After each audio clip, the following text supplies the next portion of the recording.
chaque fois, non mais c'est vraiment si merveilleux que Dieu nous ait donné ce merveilleux secret spirituel.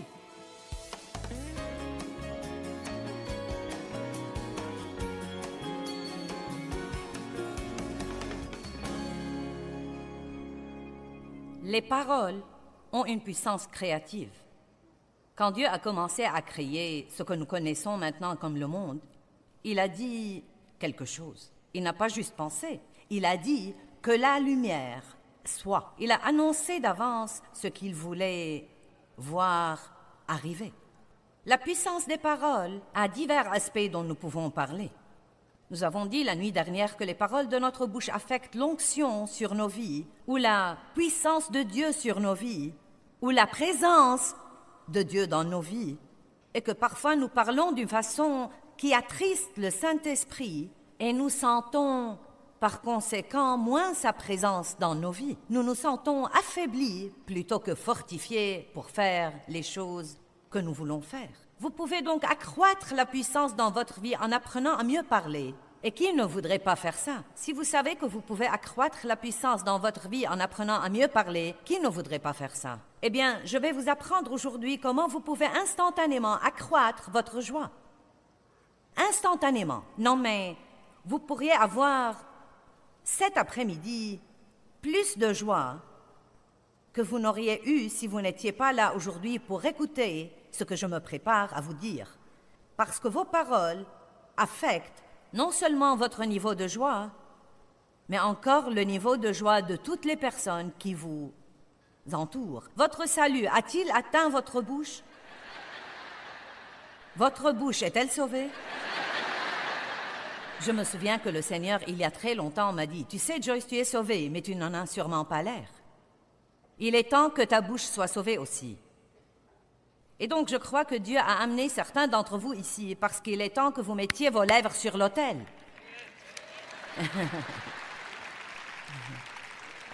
Et c'est une décision à prendre. Vous ne pouvez pas dompter votre langue sans l'aide de Dieu, mais il ne va pas tout faire à votre place. Et vous n'allez rien faire si vous ne comprenez pas l'importance de la puissance des paroles. Les paroles contiennent de la puissance, et cette puissance est soit créative, soit cette puissance est destructive. J'ai un verre là et je peux vraiment y mettre tout ce que je voudrais. C'est mon verre.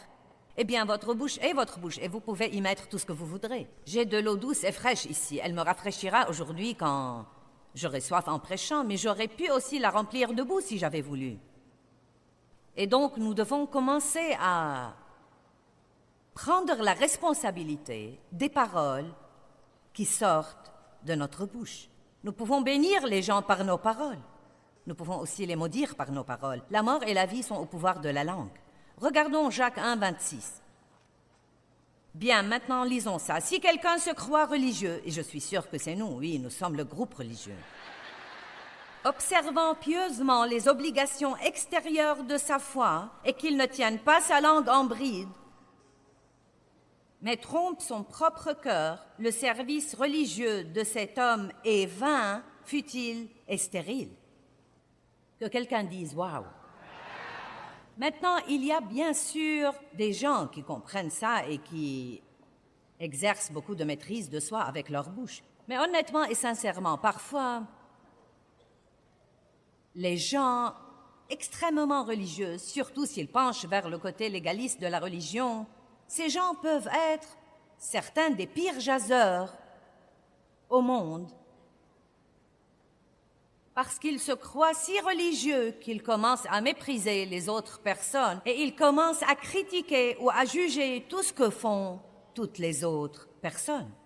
Et donc la Bible nous le fait bien comprendre, l'apôtre Jacques nous le fait bien comprendre. Si vous vous croyez religieux, si vous vous croyez spirituel ou si vous vous croyez spirituellement mûr et que vous ne tenez pas votre langue en bride, vous vous trompez et votre service religieux est vain et futile. Je crois que ça ne change rien pour Dieu que nous nous assemblions dans nos églises et dans nos édifices et que nous chantions ces beaux cantiques d'adoration si nous allons en sortir et maudire les hommes de la même bouche qui vient de le chanter et de le louer.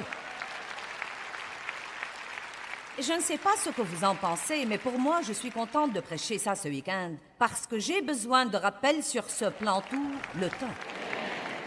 Combien d'entre vous peuvent dire que plus que toute autre chose dans votre vie, votre bouche vous attire des ennuis? Il est évident que Dieu veut que nous écoutions plus que nous ne parlions, sinon nous aurions eu 2 bouches et 1 oreille. Mais puisque nous avons 2 oreilles et 1 bouche, cela veut dire que nous sommes censés écouter plus et parler moins. Sois prompt à écouter, lent à parler et lent à te mettre en colère. Comment puis-je vous donner un moyen d'accroître instantanément votre joie? Regardons 1 Pierre 3, verset 10. Que celui qui veut jouir de la vie, combien d'entre vous veulent jouir de la vie? Je veux vraiment jouir de ma vie. Je ne vais avoir qu'une seule occasion de le faire. Et croyez-moi, plus on vieillit, plus on est convaincu qu'on veut jouir de tout le temps qui nous reste. Parfois, quand on a 20 ans, on croit qu'on a toute la vie à gaspiller, mais le temps passe très vite et j'ai déjà vécu plus qu'il ne me reste de ma vie et je suis bien déterminée à jouir de ce qui me reste. Et donc, j'ai passé beaucoup de temps pendant les quelques dernières années à guetter les voleurs de joie dans ma vie. Et c'est ce que fait le diable, c'est un voleur de joie. Le voleur ne vient que pour tuer, voler et détruire. C'est son seul but, vous rendre malheureux, voler toutes les bonnes choses que Dieu vous a données en Christ. Mais Jésus a dit, « Je suis venu afin que vous jouissiez de la vie et que vous l'ayez abondamment, complètement, jusqu'au débordement. » Non pas un petit peu, mais un tout petit bout de joie, à peine pour vous débrouiller, mais une joie débordante, une joie abondante qui bouillonne en vous et rejaillit sur tous les autres. Dieu veut vous utiliser pour rendre les autres heureux. Dieu veut vous utiliser. Arrêtez de vous attendre à ce que tous les autres vous rendent heureux et commencez à trouver les moyens de rendre les autres heureux. Et je vais vous donner une poignée de ces moyens aujourd'hui. Plus vous rendez les autres heureux, plus vous serez heureux dans votre vie parce que nous moissonnons ce que nous semons. Chaque fois que vous avez besoin de quelque chose, commencez à la donner. N'est-ce pas intéressant? Chaque fois, non mais c'est vraiment si merveilleux que Dieu nous ait donné ce merveilleux secret spirituel. Chaque fois qu'il vous faut plus d'une chose dans votre vie, commencez à la donner et elle commencera à vous revenir sous forme de moisson. Mais si vous donnez des choses négatives, allez-y, ne soyez pas miséricordieux, ne donnez plus la miséricorde.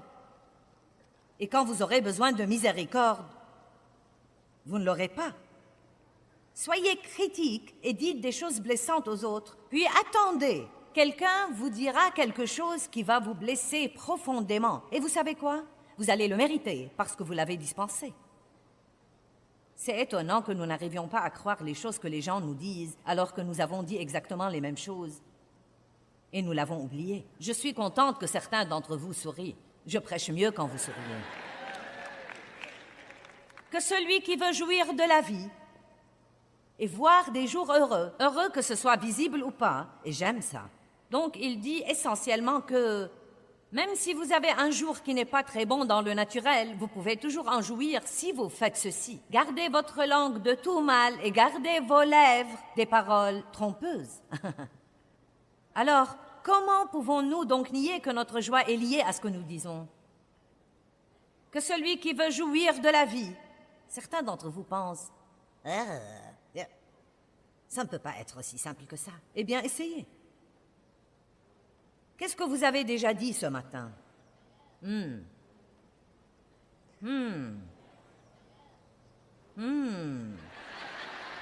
La plupart de nous n'y pensent jamais. Nous nous levons et nous jacassons.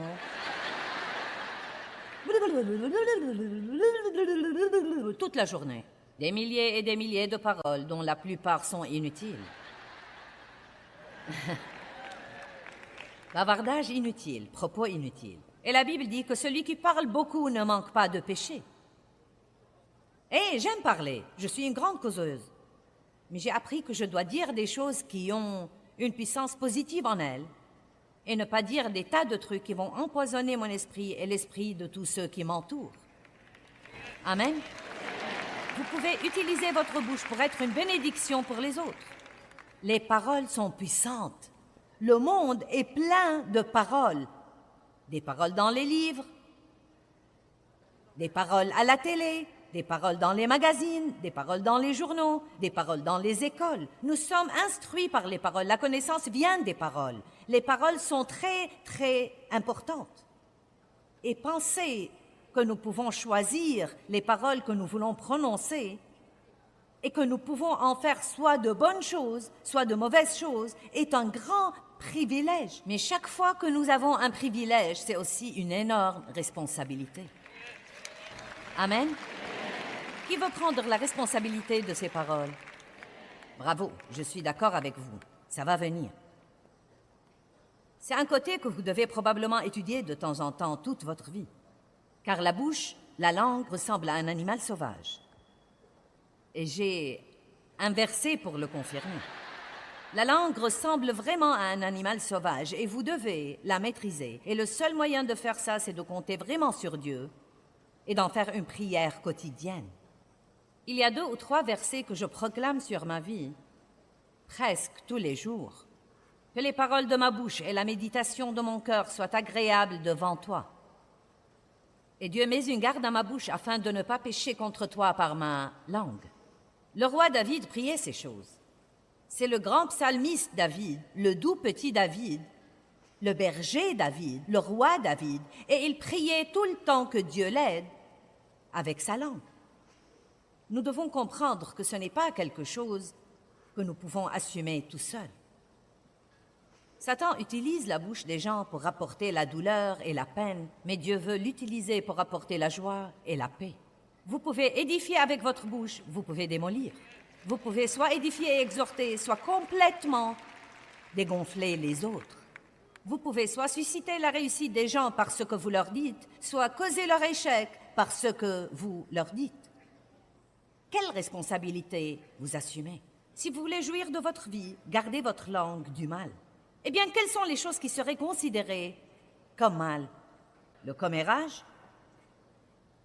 La critique? N'est-ce pas étonnant? Revenons au commérage. N'est-ce pas étonnant la rapidité avec laquelle les mauvaises nouvelles circulent? Je vous dis la vérité. Quelqu'un à l'autre bout du monde fait quelque chose de mauvais.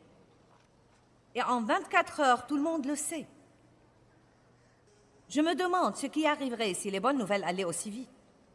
Car il y a de bonnes choses qui se passent aussi. Mais pour quelque raison, la chair humaine, quand elle n'est pas contrôlée par Dieu, n'est pas aussi intéressée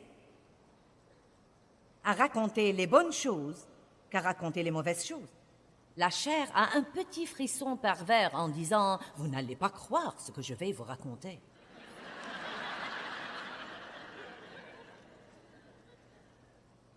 Commérage, critique.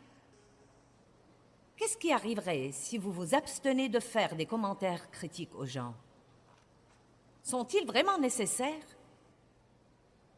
Les gens ont-ils vraiment besoin que nous leur disions qu'ils ont des faiblesses et des problèmes sur certains plans? La plupart savent déjà les problèmes qu'ils ont. Nous n'avons pas besoin que quelqu'un d'autre vienne nous les confirmer. Le diable nous tabasse déjà tous les jours. Nous n'avons pas besoin de ça de nos bien-aimés. Être impoli, critique, murmurant. Nous allons consacrer un message entier au murmure. Critiquer, trahir les secrets. Ouh! Pouvez-vous garder le secret quand on vous raconte des trucs? Peut-on vous faire confiance? Peut-on compter sur vous pour ne pas raconter des trucs, même si on ne vous a pas dit de ne pas les raconter? Avez-vous assez de sagesse pour garder le secret des autres et comprendre que s'ils veulent les raconter, vous devez les laisser les raconter eux-mêmes? Il est très dur de trouver quelqu'un aujourd'hui à qui vous pouvez vous confier et être sûr qu'il va garder votre secret. Mais d'un autre côté, le mal peut aussi rentrer dans l'énorme catégorie de tout ce qui est négatif. Dieu veut que nous apprenions à dire des choses positives, de bonnes choses. Maintenant, oui, il y a des problèmes dans le monde et nous n'allons pas ignorer les problèmes, mais nous ne devons pas rabâcher les problèmes. Et c'est comme ça que j'ai senti que Dieu veut vous l'expliquer. N'ignorez pas vos problèmes. Les problèmes sont là, nous avons des problèmes, mais nous ne devons pas les rabâcher. Nous ne devons pas en parler, en parler, en parler, en parler, en parler, en parler. Si vous avez besoin que quelqu'un prie pour un problème donné, et s'il ne lit pas dans vos pensées, dites-lui votre problème. Mais continuez en disant « Et je crois que Dieu va travailler dans ma vie. J'apprécierai vraiment tes prières. » Ensuite, vous ne devez pas en parler, en parler, et en parler, et en parler. Plus vous parlez de vos problèmes, plus vous allez vous rendre malheureux. Allez maintenant, nous allons dire ça de nouveau. Plus vous parlez de vos problèmes, plus vous allez vous rendre triste et malheureux. Donc, un des moyens dont vous pouvez instantanément accroître votre joie, c'est d'arrêter de parler de tous vos problèmes, à moins que vous n'ayez un but réel ou que vous en ayez vraiment besoin. Il y a des moments où nous avons besoin de décharger, nous avons besoin de parler, besoin de dire à quelqu'un que nous souffrons, mais nous devons nous assurer que nous le faisons dans la piété et non seulement pour nous plaindre et geindre et nous apitoyer sur notre sort, car rien de tout ça ne nous aidera et ne nous servira à rien. Laissez-moi le dire encore une fois. Plus nous parlons de nos problèmes, plus nous diminuons notre joie. Et pour que ceux qui sont chez eux ne croient pas que j'ai oublié qu'ils sont là et qu'ils nous regardent à la télé, une parole spéciale pour vous. Plus vous parlez de vos problèmes, bonjour, plus vous parlez de vos problèmes, plus vous allez diminuer votre joie. Vous pouvez instantanément accroître votre joie en décidant « Je vais arrêter de parler de tout ce qui ne va pas dans ma vie. » Amen. Je me sens mieux déjà, et vous? Laissez-moi le dire là-bas aussi. Moins vous parlez de vos problèmes, moins vous aurez de problèmes. Oh! Maintenant, voilà le vrai avantage. Moins vous discutez et parlez de vos problèmes, et moins vous aurez de problèmes. Et même si vous en avez, vous n'en serez pas tellement conscient. Vous n'en serez pas tellement conscient. Priez là-dessus et vaquez à vos occupations. Jouissez de votre vie, Dieu travaille sur votre problème. Ne vous inquiétez de rien, mais en toute chose, par des prières et des supplications, avec des actions de grâce, faites connaître vos besoins à Dieu, et la paix de Dieu qui surpasse toute intelligence gardera vos cœurs et vos pensées en Jésus-Christ pour la vie éternelle. Priez et parlez. Et ne priez pas pour dire ensuite quelque chose qui donne l'impression que vous n'avez pas prié. Est-ce que vous dites ce que vous priez? Ou est-ce que vous priez puis vous dites l'opposé? Allez, j'ai trouvé que c'était plutôt chouette. Priez et parlez. Si Dave va écrire des poèmes, eh bien moi aussi.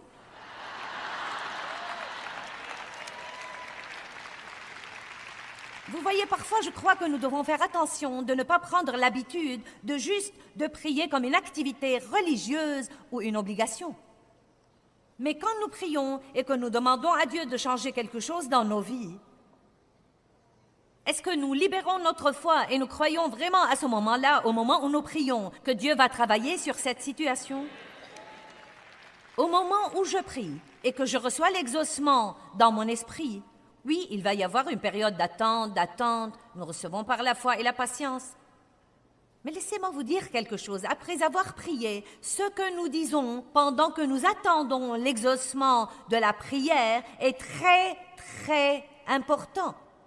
Je me demande combien de fois nous prions, puis nous changeons d'avis dans les 24 heures suivantes et nous réduisons nos prières à néant en disant de notre bouche que rien ne va jamais changer. Oh, crois-moi, je prie pour mon mari tout le temps. Et 10 minutes plus tard, tu sais quoi, cet homme ne changera jamais.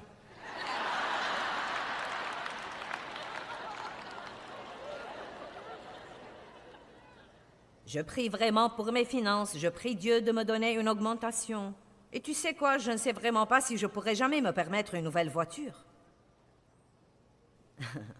Priez et dites quelque chose qui va faire valoir vos prières. Donnez à Dieu quelque chose pour travailler avec. Ne priez pas une prière religieuse. Donnez-lui quelques paroles positives remplies de foi pour travailler avec. Dieu, je crois que tu travailles dans ma vie. C'est quelque chose que j'ai appris et je le pratique depuis de nombreuses années.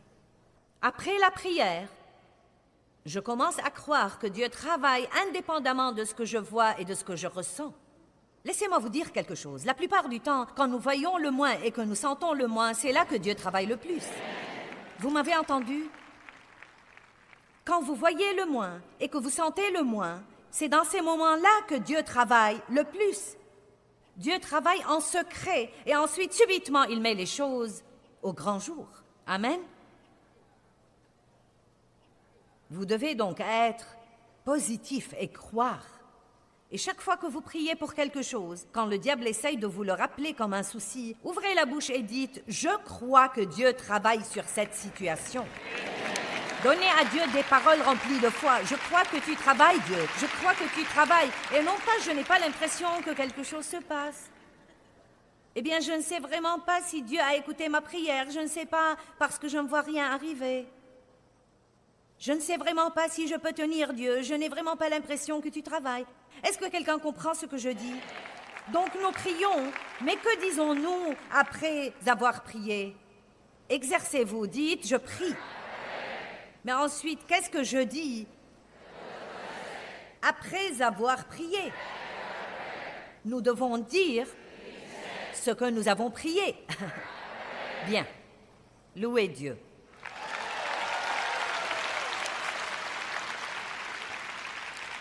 Nombre 13.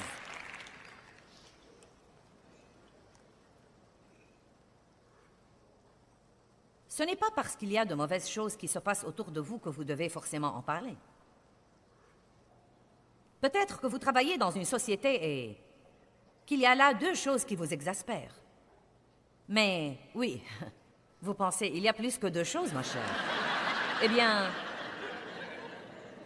vous savez quoi, murmurer ne va rien changer. Prier là-dessus pourrait tout changer, car à Dieu, tout est possible. Et vous savez quoi, si vous avez une bonne attitude là où vous êtes et qu'on refuse de vous traiter comme il faut, ne glissez pas dans le commérage et les critiques comme les autres font. Dieu peut vous faire sortir de là s'il le faut et vous trouver un bien meilleur emploi. Dieu s'occupera de vous si vous faites ce que vous êtes censé faire. Dieu s'occupera de vous si vous faites ce que vous êtes censé faire. Peut-être qu'il y a, si vous y pensez vraiment et sérieusement, disons qu'il y a peut-être 10 choses formidables dans la société et 2 choses dans cette société qui vous irritent énormément. Eh bien, desquelles parlez-vous le plus?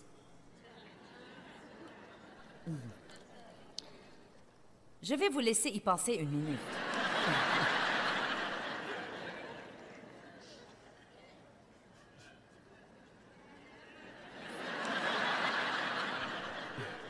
Il faut prendre un peu de temps. Je ne veux pas passer trop vite sur ce point. Vous voyez, nous ne devons pas être comme ça. Nous pouvons prier pour les 2 problèmes, puis nous pouvons continuer à remercier Dieu pour les choses formidables. Allez maintenant, nous allons prier pour les problèmes et nous allons remercier Dieu pour les 10 choses formidables. Et quand les autres employés viennent nous voir pour se plaindre des problèmes, nous devons essayer d'aider tout le monde en disant « Eh oui, il y a des choses qui doivent être changées, mais vous savez, il y a des choses formidables ici aussi. » Gardons donc une bonne ambiance. Allez, qui veut travailler dans une bonne ambiance plutôt que dans une mauvaise ambiance?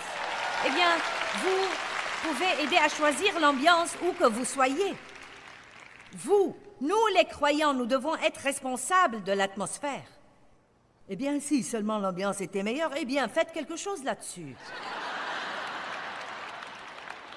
Ne vous limitez pas à supporter. Écoutez, si vous avez un autocollant sur votre voiture et une croix autour du cou,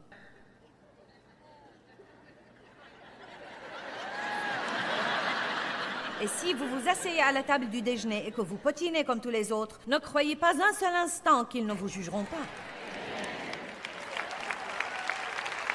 Nous devons porter du fruit, et non seulement un tas d'autocollants et des bijoux chrétiens. Vous devez commencer à agir comme Dieu veut que vous agissiez, car même les croyants qui vous tentent de pécher vous jugeront sévèrement si vous faites ça. Ils ont besoin de vous voir ferme et fort et donnant l'exemple dans le monde où nous vivons aujourd'hui. Nous sommes censés être des lumières dans un lieu obscur et un des moyens dont nous pouvons allumer ces lumières, c'est de fermer nos bouches.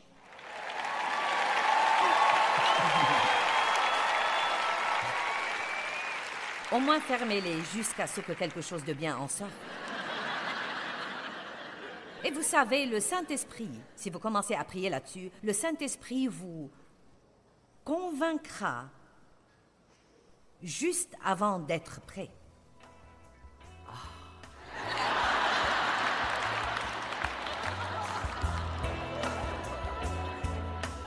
Proverbe 15, 23 dit qu'on éprouve de la joie à donner une réponse de sa bouche. Vous savez, la langue douce est une arbre de vie. Les paroles contiennent de la puissance et elles peuvent être soit créatives, soit destructives. Je suggère que nous prenions tous l'habitude de confesser les vérités de la parole de Dieu à haute voix, et ces vérités accroîtront certainement notre joie.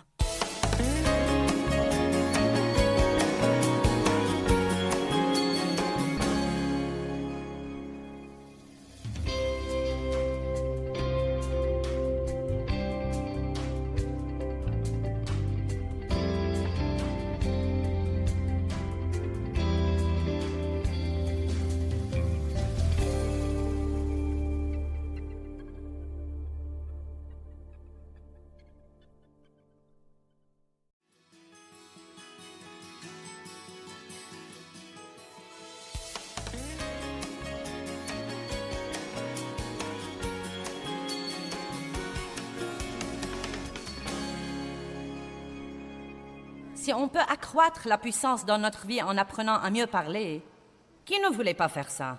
Si vous savez que vous pouvez accroître la puissance dans votre vie en apprenant à mieux parler, qui ne voudrait pas faire ça? Eh bien, je vais vous apprendre aujourd'hui comment vous pouvez instantanément accroître votre joie.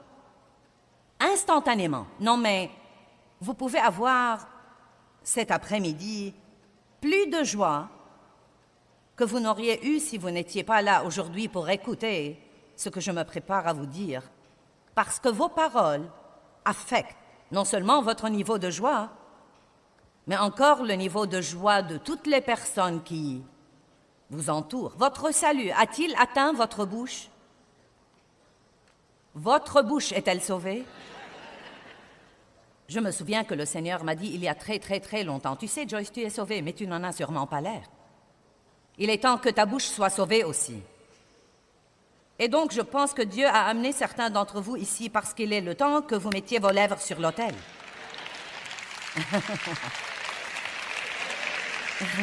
Et c'est une décision à prendre. Vous ne pouvez pas dompter votre langue sans l'aide de Dieu, mais il ne va pas tout faire à votre place. Et vous n'allez rien faire si vous ne comprenez pas l'importance de la puissance des paroles. Les paroles contiennent de la puissance, et cette puissance est soit créative, soit destructive. J'ai un verre là, et je peux mettre dans ce verre tout ce que je voudrais. C'est mon verre.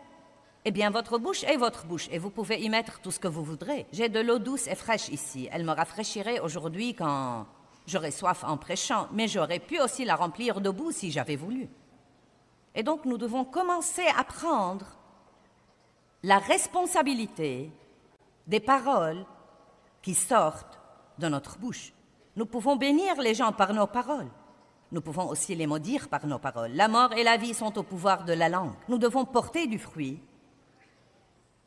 et non seulement un tas d'autocollants et des bijoux chrétiens. Vous devez commencer à agir comme Dieu veut que vous agissiez, car même les incroyants qui vous tentent de pécher vous jugeront sévèrement si vous faites ça. Ils ont besoin de vous voir debout et fort et donner l'exemple dans le monde où nous vivons aujourd'hui. Nous sommes censés être des lumières dans un lieu obscur et un des moyens dont nous pouvons allumer ces lumières, c'est de fermer nos bouches.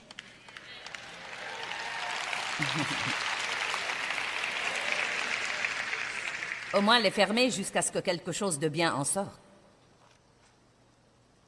Et vous savez, le Saint-Esprit, si vous commencez à prier là-dessus, le Saint-Esprit vous retiendra juste avant d'être prêt.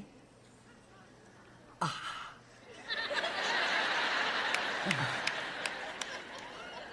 Ah.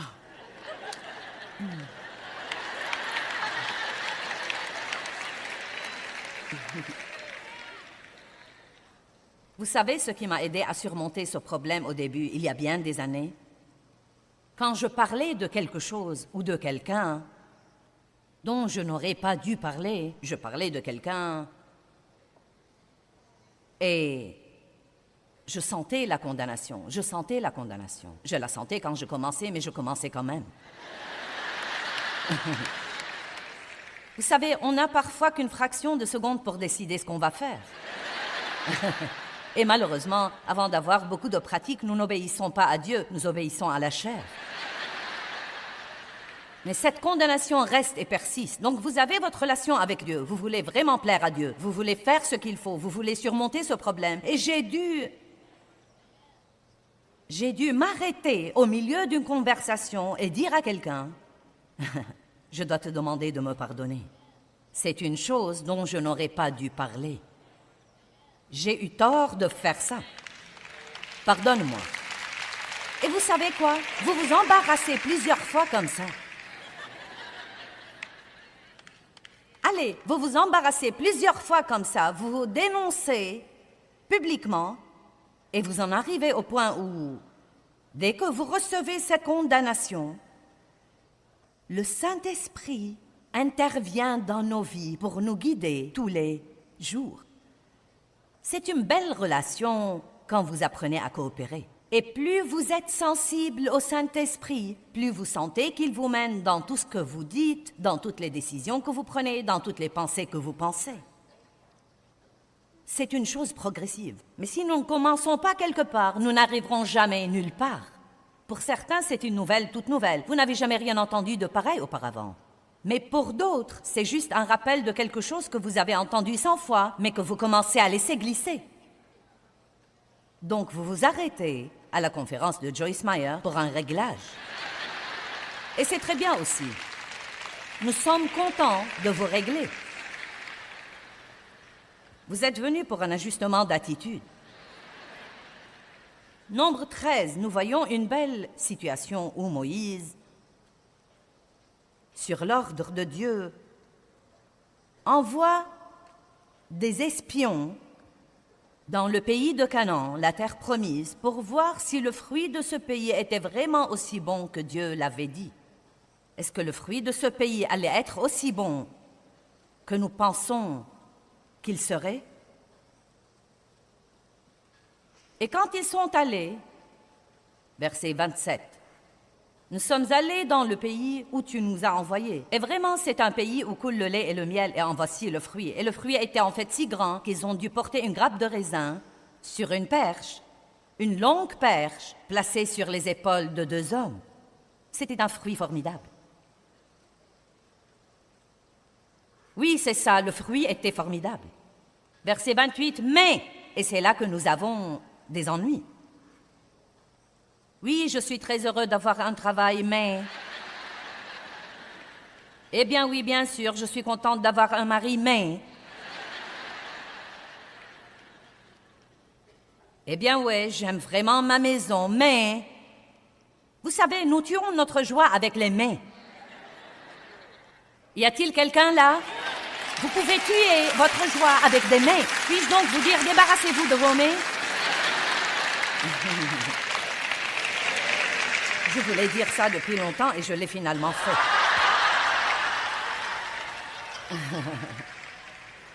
Eh bien, je ne veux pas aller plus loin. Juste débarrassez-vous des « bien ouais mais, bien ouais mais, bien ouais mais, bien ouais mais ». Oubliez tout ça. Oui, le fruit est formidable. Ce qu'a dit Dieu est absolument vrai. Mais le peuple qui habite ce pays est plus...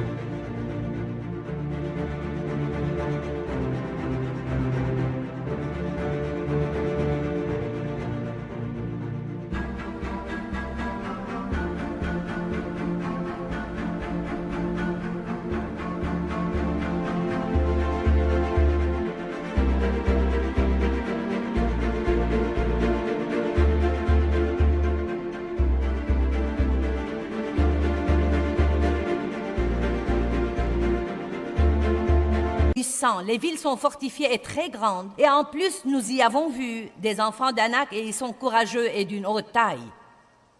Donc, ils font cette longue liste de tous les problèmes. Ne croyez-vous pas que Dieu connaissait déjà les problèmes et avait déjà la capacité de s'en occuper avant d'envoyer les espions là-bas? Chut! Caleb fit taire le peuple. C'est une des choses que Dieu veut que nous fassions, et c'est d'encourager les autres quand les gens murmurent et se plaignent d'une façon juste, non pas pour être super religieux, mais pour dire « Chut! N'allons pas là. » Restons dans un lieu où Dieu peut travailler avec nous et nous bénir. Surtout si vous êtes avec des croyants, vous pouvez faire ça. Et nous devons permettre, dans nos relations avec les autres personnes, nous devons vouloir qu'ils nous rappellent des choses et apprécier ça. Il y a toutes sortes de versets dans la Bible qui nous disent d'exhorter les autres à se soumettre à l'autorité. Exhorter les autres à s'éloigner des conflits. Nous ne supportons pas ce genre de truc. Pour qui te prends-tu pour me dire ce que je dois faire? Que veux-tu dire par ne pas être négatif? Eh bien, tu es, vous savez. Non, mais vous savez comment c'est, même et surtout dans votre mariage. Vous savez, Dave pourrait me dire, eh bien, tu sais, tu as l'air très... Eh bien, que veux-tu dire par là? Tu es négatif sur d'autres plans. N'essaie pas de me dire que je suis négative. Vous savez, nous ne réagissons pas très bien à n'importe quelle correction. Quelqu'un a-t-il jamais remarqué ça? Nous nous mettons vite sur la défensive. Et vous savez quoi? Plus vous vous défendez, plus c'est signe que vous savez que vous êtes coupable. Wouhou! Caleb a dit « Chut » verset 30. « Montons et prenons possession du pays, car nous sommes bien capables de le faire. » Mais les hommes qui étaient avec lui dirent « Nous ne pouvons pas. » Regardez le verset 32. « Et ils ont fait aux Israélites un mauvais rapport. » Ça m'a toujours frappé que ils aient fait un rapport négatif. Ils ont vu le négatif plutôt que le positif. Deux d'entre eux ont voulu parler du fruit, et tous les autres ont voulu parler des géants.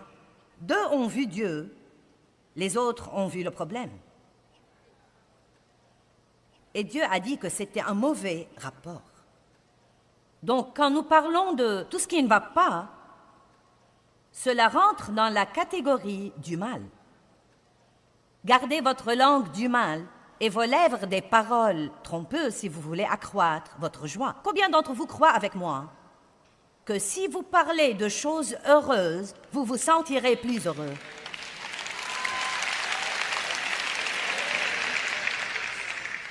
Jacques 3, 6 à 8.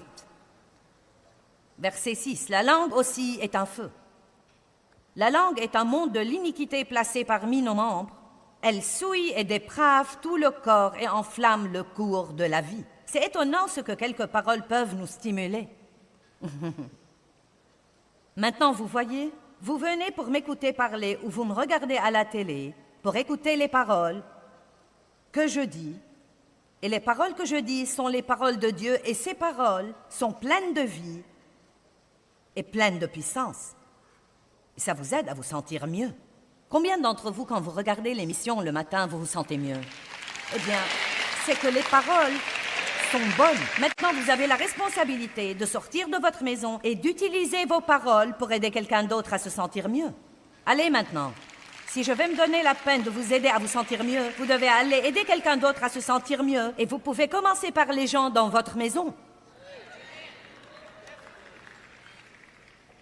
Laissez-moi vous donner une déclaration puissante. Je vous apprécie. Commencez à essayer de le dire. Peut-être même à quelqu'un avec qui vous êtes marié depuis déjà 20 ans. Je t'apprécie, sincèrement. Regardez-le dans les yeux et dites « Je t'apprécie ». Vous savez, ces paroles, elles ont quelque chose. Je vous apprécie. Et je crois surtout que quand vous le dites à quelqu'un qui fait des choses pour vous tout le temps et vous vous y êtes tellement habitué que vous commencez à considérer ça comme allant de soi. Je t'apprécie vraiment. Laissez-moi vous dire 4 autres expressions puissantes, s'il te plaît. Merci. Pardonne-moi. Je suis désolée. Que pensez-vous de celle-là? J'avais tort. Ouh, ouh, ouh. Savez-vous combien de querelles vous pouvez vous épargner en disant simplement « j'avais tort » ? 3 petits mots qui pourraient vous épargner des jours de colère, de mal de tête, de mal d'estomac, d'être épuisé, angoissé, difficile à vivre toute la journée, juste en disant « j'avais tort ». Je suis désolée. Vous n'avez pas tous l'air d'être prêts à faire ça, je ne sais pas. Allez, exerçons-nous, dites « j'avais tort ». Ah. T'es-tu exercé, Dave, car je veux l'entendre davantage.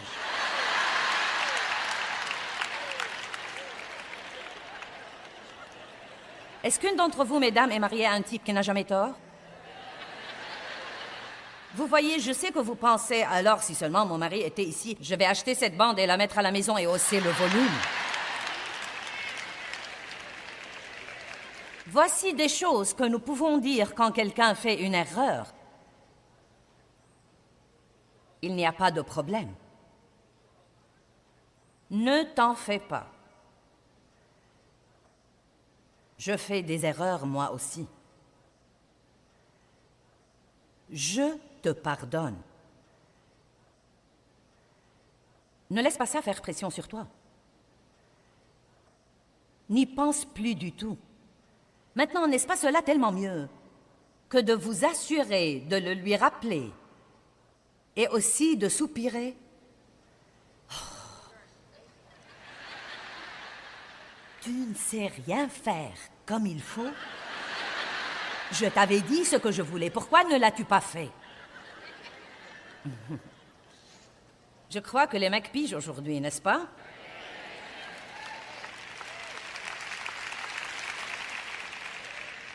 Proverbe 18, verset 20.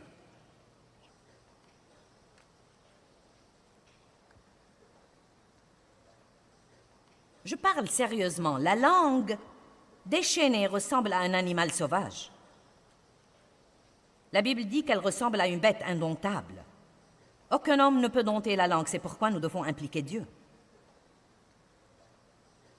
Donc, même si vous êtes d'accord avec Dieu pour faire ça, vous trouverez que votre langue veut juste... Surtout si vous êtes avec d'autres personnes qui font ça. Nous ferions tous mieux de choisir des amis qui savent parler. Amen. Bon, j'ai environ peut-être 10 personnes qui sont d'accord avec moi. Combien d'entre vous passent trop de temps avec des gens qui potinent et critiquent et ont toutes sortes de... Vous voyez, regardez-moi ça. Regardez-moi ça, eh bien, faites-vous d'autres amis. Eh bien, je suis mariée au mien.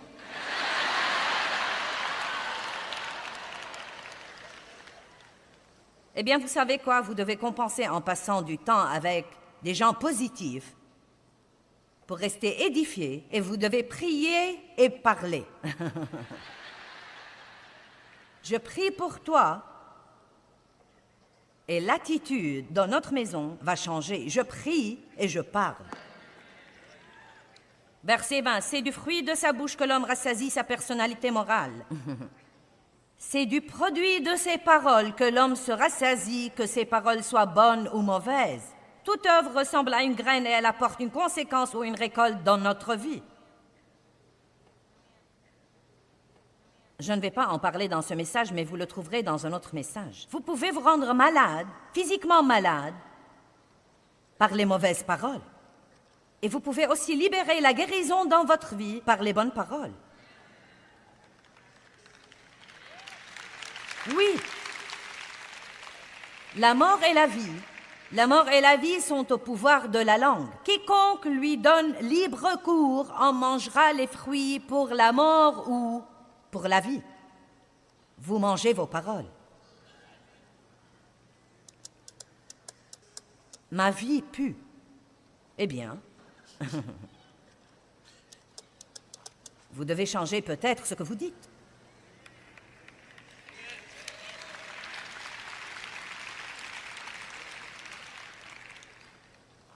Vous pouvez accroître votre joie et la joie de tous ceux qui vous entourent par les bonnes paroles.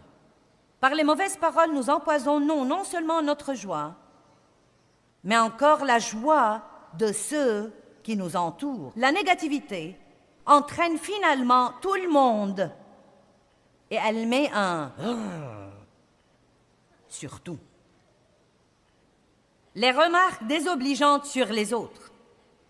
Si vous me parlez et que vous me dites quelque chose de désobligeant ou critique sur quelqu'un d'autre, même si je dis que je ne le crois pas, ça s'infiltre au-dedans de moi et je dois maintenant lutter contre la tentation de regarder cette personne différemment de comment je la voyais. Vous comprenez? Vous vous surprenez à penser « Oh, je me demande si c'est vrai. » La Bible dit en fait que les paroles du calomniateur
descendent jusqu'au très fond des entrailles et qu'elles peuvent causer des dégâts là. C'est dans Proverbe 16, 22, je crois.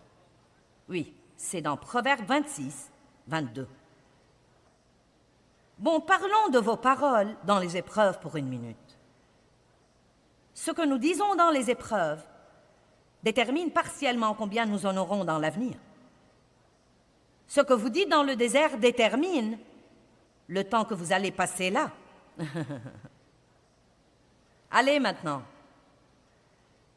Ce que nous disons dans nos épreuves et tribulations présentes détermine combien elles vont durer, détermine partiellement combien elles vont durer. Plaignez-vous et restez collés, louez et soyez élevés.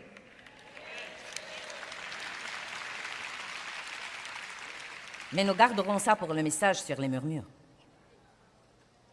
Votre problème est-il vraiment votre problème?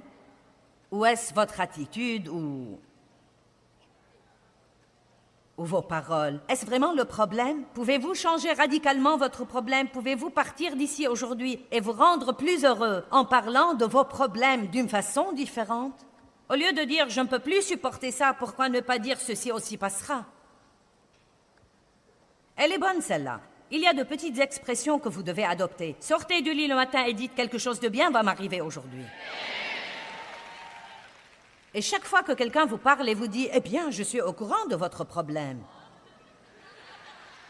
n'avez-vous pas parfois envie de lui dire « Je l'ai vraiment oublié, pouvez-vous vous taire ?»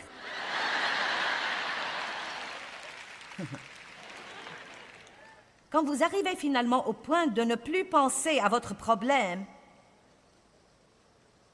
et quelqu'un vient vous dire « Je suis au courant de votre problème », dites-lui « Ceci passera, je ne veux pas en parler, c'est la meilleure chose à dire. J'apprécie vos prières, mais ça ne sert à rien d'en parler. Si j'en parle, ça va m'exaspérer et je ne veux pas être exaspéré. Gardez votre paix. » Jésus a dit « En ce monde, vous aurez des tribulations. » Puis il a donné sa grande solution théologique. Ayez bon courage. Eh bien, Jésus, que vais-je faire de mon problème? Oh, j'ai un si grave problème. Ayez bon courage, car j'ai vaincu le monde. Et vous ne pouvez pas rester heureux si vous ne parlez pas de la solution, mais du problème. Je suis vraiment si contente que Dieu m'ait appris et m'apprend tous les jours comment parler. Comment parler? Vous allez voir dans un de ces autres messages que Paul a dit à l'église de Corinthe, « Vous êtes des bébés, vous ne savez pas encore parler. » Eh bien, évidemment, il savait parler, mais il ne disait pas ce qu'il fallait dire. Arrêtez de parler de tout ce qui ne va pas. Passez votre test. La prochaine fois où vous avez une épreuve ou une tribulation, prenez la décision d'aller vraiment jusqu'au bout et de ne rien dire de négatif.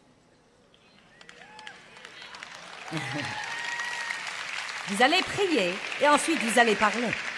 Ça ne sert à rien de prier si nous ne disons pas quelque chose qui s'accorde avec ce que nous avons prié. Et je crois que ce que je partage au sujet de prier et de dire des choses, je crois que c'est important pour cette session aujourd'hui. Je le crois vraiment, car nous avons tous tendance à prier comme... Vous savez, comme ça, nous lançons cet espoir fou que peut-être Dieu fera quelque chose. Mais si nous croyons vraiment qu'il travaille, et c'est ce que nous dit en fait la Bible, si nous croyons vraiment que Dieu travaille, j'ai prié et j'ai ouvert une porte à Dieu pour travailler, et je crois que Dieu travaille et je verrai les résultats de mes prières, si je ne dis pas en attendant des tas de trucs stupides qui réduiront mes prières à néant. Et c'est là que vient le test, car c'est pendant ce temps d'attente que vient la pression, et vous voulez juste... C'est si dur de ne pas dire quelque chose. Vous savez pourquoi? Parce que nous voulons dire ce que nous sentons et nous voulons dire ce que nous pensons. Mais malheureusement, ce que nous sentons et ce que nous pensons n'a souvent rien à voir avec ce que Dieu est en train de faire. Ça n'a rien à voir avec la foi et avec ce que Dieu fait. C'est pourquoi nous devons apprendre vraiment à dire ce que dit la parole et non ce que nous sentons et ce que nous... Eh bien, je pense. Eh bien, vous savez, je dis n'importe quoi, je pense. Eh bien, le pire endroit pour avoir quoi que ce soit, c'est de dire n'importe quoi. Proverbe 15, 23 dit qu'on éprouve de la joie à donner une réponse de sa bouche. Vous savez, la langue douce est un arbre de vie. Les paroles contiennent de la puissance et elles peuvent être soit créatives, soit destructives. Je suggère que nous prenions tous l'habitude de confesser les vérités de la parole de Dieu à haute voix, et ces vérités accroîtront certainement notre joie.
khắp phương trời vẫn nhớ tới quê hương. Người về đây thăm làng trù quê mẹ và làng sen quê cha, xúc động bồi hồi người rơi giọt lệ thương mái nhà cháy.